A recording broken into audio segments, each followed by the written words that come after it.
एक बार की बात है कि एक गांव में दो भाई रहा करते थे। बड़े भाई का नाम था अली और दूसरे भाई का नाम था अकरम। दोनों भाई अपने स्वभाव के कारण एक दूसरे के बिल्कुल विपरीत थे। बड़ा भाई अली हलवे पराठे की ठेली लगाता था।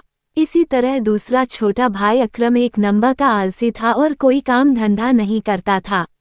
अकरम बस जल्द से जल्द अमीर बनने के सपने देखा करता था। एक बार की बात है कि छोटा भाई अकरम अपनी भाभी के लिए सूट लेकर आया। अकरम ने सूट भाभी को दिया जो अकरम की भाभी को बहुत पसंद आया। सूट देख अकरम की भाभी ने कहा, अरे अकरम, तू तो कुछ कमाता भी नहीं है, फिर तेरे पास इतने पैसे कहाँ से आए? अकरम बोला, भाभी जान आप ये सब मत पूछा करो, मैं तो सिर्फ जुगाड़ करता हूँ और इन जुगाड़ से मैं बहुत ही जल्दी अमीर बन जाऊंगा।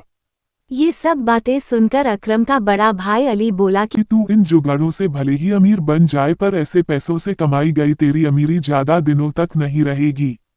इतने में अकरम बोला कि भाईजान आप तो रहने दो, आप ईमानदारी से काम करते हो लेकिन ईमानदारी से सिर्फ जरूरतें पूरी हो सकती हैं, अमीर बनने का सपना नहीं। इतना कहकर अकरम हमेशा अपने बड़े भाई का मुंह बंद करा देता था। अली बाजार के बीच में हलवा पराठे की ठेली लगाता था। अली का बना हलवा अच्छी क्वालिटी का होता था जिसके कारण ग्राहकों की भीड़ हमेशा ही अली के ठेले पर लगी रहती थी। लोगों को अली का बनाया हलवा इतना पसंद आता था कि लोग हलवा पैक कराकर अपने घर भी ले जाया करते थे। लेकिन इसमें अली को अपने मुनाफे में काफी नुकसान उठाना पड़ता था। एक बार जब अली ने अपने पूरे महीने का हिसाब अपनी पत्नी फातिमा को दिया तो अली की पत्नी फातिमा ने कहा कि इस बार का मुनाफे का हिसाब पिछले महीने के हिसाब से कम है। इस पर अली की पत्नी फातिमा बोली कि ऐसे तो हमारा गुजारा नहीं चल पाएगा। तब अली बोला कि इस महीने तेल के दाम बढ़ चुके हैं इसलिए मुनाफा थोड़ा कम हुआ है।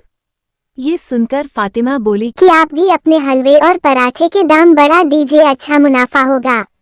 इस पर अली बोला कि नहीं फातिमा, मैं ऐसा नहीं कर सकता, अगर मैं ऐसा करता हूँ तो ज्यादा लोग मेरा बना हुआ हलवा नहीं खरीद पाएंगे। इसके बाद फातिमा ने कहा कि जैसा आप ठीक समझें। अली और फातिमा की यह बातें अली का छोटा भाई अकरम सुन रहा था।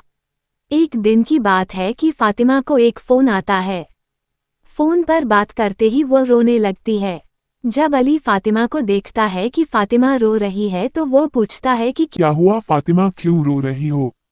फातिमा बताती है कि मेरी चाची अब इस दुनिया में नहीं रही, उनका इंतकाल हो चुका है, मुझे जल्द से जल्द चाचा के यहाँ जाना होगा। ये सुनकर अली बोलता है, रो मत फातिमा, मैं भी तुम्हारे साथ चाचा के यहाँ चलता हूँ। इसके बाद अली अपने भाई अकरम से कहता है कि जब तक मैं नहीं आता तब तक तुम हलवे पराठे की ठेली लगाना और देखना कि मेरे ग्राहकों को कोई तकलीफ नहीं होनी चाहिए। याद रखना कि मैं हलवा बनाने के लिए दुकान से महंगा और अच्छी गुणवत्ता का सामान खरीदता हूँ, तुम सस्ते के चक्कर में मत पड़ना। इतना कहकर अली चला जाता है। इसके बाद अकरम हलवे पराठे की ठेली लगना शुरू कर देता है। ग्राहक आकर आराम से हलवा पराठा खा रहे हैं।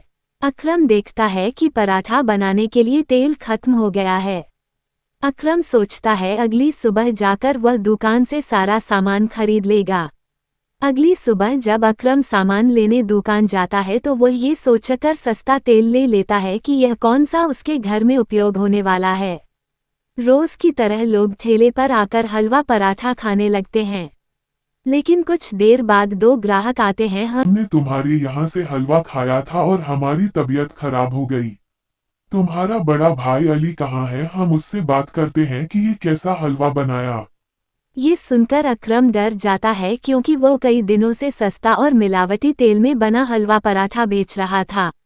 ये बात जब अली को पता चलती है तो वह अकरम को बहुत डांटता है और अकरम से कहता है कि वो लोगों से माफी मांगे। अकरम को अपनी गलती का एहसास जाता है और लोगों से माफी मांगते हुए कहता है कि वो आगे से ऐसा नहीं, उसे अपने किए पर बहुत पछतावा है।